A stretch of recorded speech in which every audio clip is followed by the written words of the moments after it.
नमस्कार बच्चों। Class 10th में साइंस में हमारा ये चैप्टर 3 धातु और अधातु, मेटल्स एंड नॉन मेटल्स, ये मैं आपको बता रहा था। ठीक है, तो इसमें मैंने जो आपके अभ्यास प्रश्न उत्तर थे और पाठनिहित प्रश्न उत्तर थे, जो पाठ के बीच बीच में होते हैं, लेसन के बीच बीच में होते हैं, और अभ्यास में जो होते हैं एक्सरसाइज में, वो मैंने आपको बता दिए थे। अब इसमें कुछ जो है मोस्ट इम्पॉर्टेंट जो शॉर्ट आंसर्स होते हैं वो कुछ रह गए हैं। ठीक है, जो चैप्टर के बीच बीच में हैं आपके, लेकिन उनको हमने पिक करना पड़ता है, नोट करना पड़ता है। तो वैसे ही मैंने नोट करके पिक करके इसमें लिखे हैं नोट्स के टाइप में। तो आप इनको जो है नोट कीजिएगा अपनी कॉपी पे। क्वेश्चन वाइज किए हैं, इनको देखते हैं। उस धातु का नाम और प्रतीक लिखिए जो सामान्य ताप पर द्रव अवस्था में पाई जाती है। धातु है लेकिन द्रव अवस्था में पाई जाती है, तो वो क्या होती है? Mercury Hg। ये मैंने पहले ही बताया आपको, लेकिन सेकंड क्वेश्चन नहीं बताया होगा। उस अधातु का नाम लिखिए जो कमरे के ताप पर द्रव अवस्था में पाई जाती है। अधातु का नाम बताना है, वो तो धातु थी मरकरी Hg, लेकिन अब एक अधातु का नाम बताना है जो द्रव अवस्था में पाई जाएगी, तो वो होती है ब्रोमीन। ठीक है, या इसका प्रतीक होता है Br। अगला है, उन दो धातुओं के नाम बताइए जो अत्यंत तनु HNO3 के साथ अभिक्रिया करके हाइड्रोजन गैस मुक्त करती हैं। तो तनु नाइट्रिक अम्ल के साथ अभिक्रिया करके वो जो है हाइड्रोजन गैस मुक्त करती हैं, तो वो है मैग्नीशियम और मैग्नीज। ये दोनों ही धातुएं जो हैं नाइट्रिक अम्ल के साथ अभिक्रिया करके हाइड्रोजन गैस मुक्त करती हैं। नेक्स्ट क्वेश्चन है, भर्जन और निस्तापन में विभेद कीजिए, यानी अंतर बताना है। मैंने इससे पहले आपको भर्जन और निस्तापन जो है दोनों को पॉइंट वाइज बताया था क्या होते हैं करके। अब इनके अंतर बताना है। ठीक है, दोनों में भर्जन में अयस्क को वायु की उपस्थिति में गर्म करके ऑक्साइड में परिवर्तित करते हैं। ठीक है, तथा निस्तापन में अयस्क को वायु की अनुपस्थिति में गर्म करके ऑक्साइड में परिवर्तित करते हैं। यानी कि दोनों ही अवस्थाओं में जो है ऑक्साइड में परिवर्तित होगा तो कोई भी अयस्क होगा, किसी भी धातु का अयस्क, लेकिन जो भर्जन होगा उसमें वायु की उपस्थिति होती है आवश्यक है, और जो निस्तापन होता है उसमें जो है वायु की अनुपस्थिति में जो है अयस्क को गर्म करके उसके ऑक्साइड में परिवर्तित किया जाता है। ठीक है, नेक्स्ट क्वेश्चन है, लोहे की एक कील का रंग कॉपर सल्फेट विलयन में रखने पर हल्का भूरा हो जाता है, क्यों? तो लोहे की कील को यदि हम कॉपर सल्फेट विलयन में डालते हैं तो उसका जो रंग होता है वह भूरा हो जाता है, ऐसा बताना है हमको।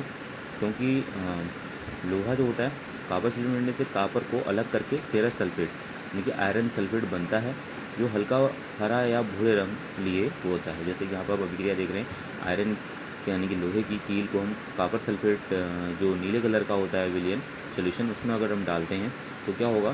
तो विस्थापन अभिक्रिया होती है इसमें।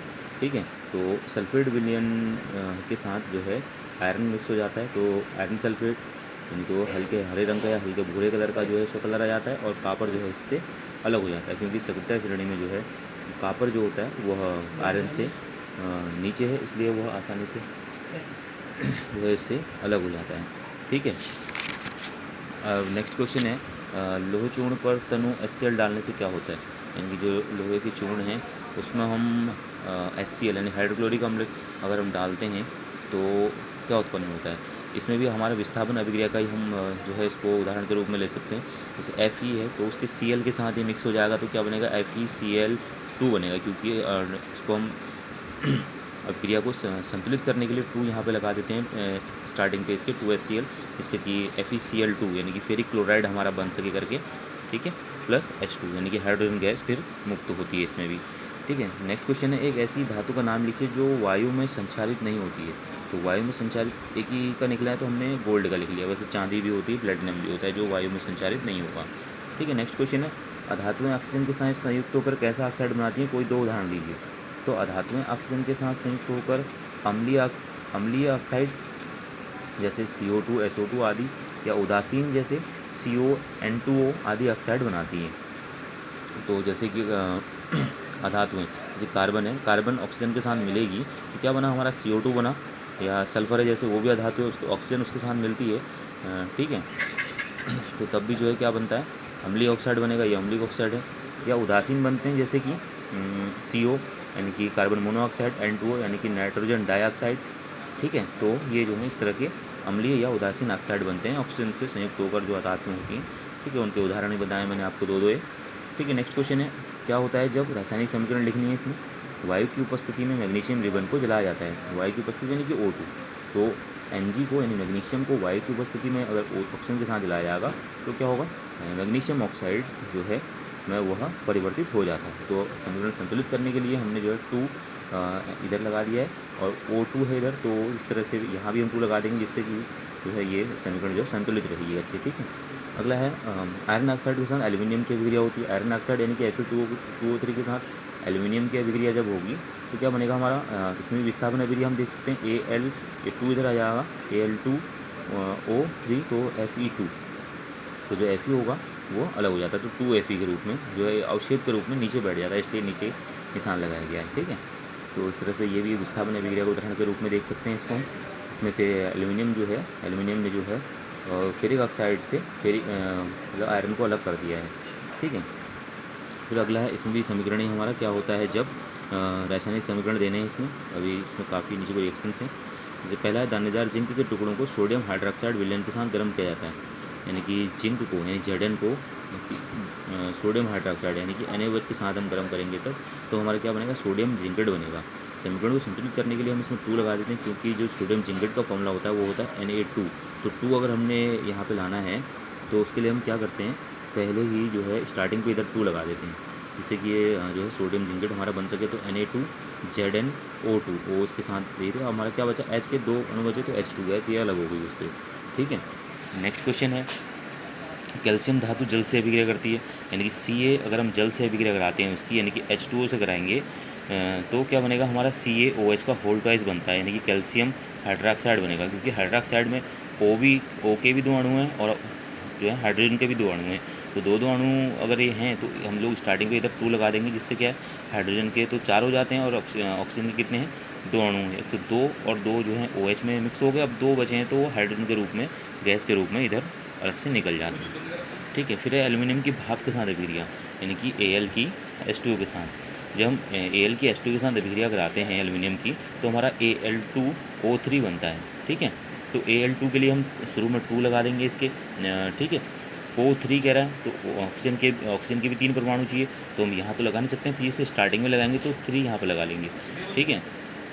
तो इसमें Al2O3 हमारा क्या बचा, 3H2 बचा, तो यानी कि वो जो है हाइड्रोजन के रूप में 3 अणु जो है 3 दूनी 6 अणु जो हैं इसके अलग हो जाएंगे, यानी कि सभी में जो है हाइड्रोजन गैस जो है मुक्त हो रही है, ठीक है। पोटेशियम की जल के साथ, अब पोटेशियम की जल के साथ दे रहे हैं हम, तो यानी पोटेशियम के साथ H2O की दे रहे हैं, ठीक है। तो उसके साथ हमारा क्या बनेगा, KOH यानी कि पोटेशियम हाइड्रोक्साइड बनता है, ठीक है। हम एक अणु यहाँ से ले लेंगे, एक अणु यहाँ से ले लेंगे, फिर भी हमारा क्या बचता है, एक H बचता है। तो उस एक H को संतुलित करने के लिए हम क्या करते हैं, 2 यहाँ पे लगा देते हैं। अब ठीक है, अगर हम 2 यहाँ पे लगा लिए हैं तो अब ऑक्सीजन के 2 हो गए, तो इसको संतुलित करने के लिए हम 2 स्टार्टिंग पे लगा लेंगे और यहाँ भी 2 कर लेंगे, जिससे क्या होगा, हमारी जो समीकरण संतुलित रहेगी और हाइड्रोजन गैस जो है वो अलग से मुक्त हो जाएगी। अगला है जिंक की सल्फ्यूरिक अम्ल के साथ, Zn की H2SO4 के साथ। तो इसमें भी क्या होता है, क्योंकि जिंक जो है वो सतह श्रेणी में हाइड्रोजन से ऊपर है, हाइड्रोजन मध्यस्थता का काम करता है, ठीक है। तो विस्थापन अभिक्रिया का उदाहरण है ये भी। तो Zn के साथ जो हाइड्रोजन सल्फेट का यानी कि सल्फ्यूरिक अम्ल का जो SO4 है सल्फेट, वो इसका मिक्स हो जाएगा, ZnSO4 बनेगा और जो हाइड्रोजन गैस होगी वो अलग से मुक्त हो जाएगी, ठीक है। यानी कि सभी में जो है हाइड्रोजन गैस मुक्त हो रही है, ये आपको बताने का अर्थ है यहाँ पे। फिर अगला है क्वेश्चन, भाप के साथ आयरन या रक्त तत्व लोहे पर भाप प्रवाहित की जाती है। ऐसा क्वेश्चन भी आता है कि रक्त तत्व लोहे पर जब भाप प्रवाहित की जाती है तो क्या होता है करके, ठीक है।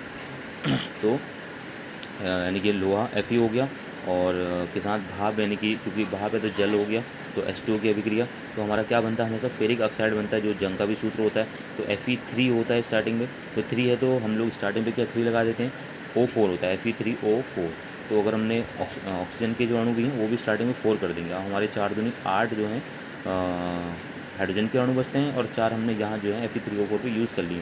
तो हम लोग जो 4H2 हमारा जो 8 अणु बचते हैं हाइड्रोजन के, वो जो हैं अलग से इसमें निकल जाते हैं। तो कुल मिलाकर के जितनी भी रासायनिक अभिक्रियाएँ मैंने आपको बताई यहाँ से ये 10वें नंबर पे, तो इसमें जो है सभी में हाइड्रोजन मुक्त हो रही है, ये आपने ध्यान दिया होगा।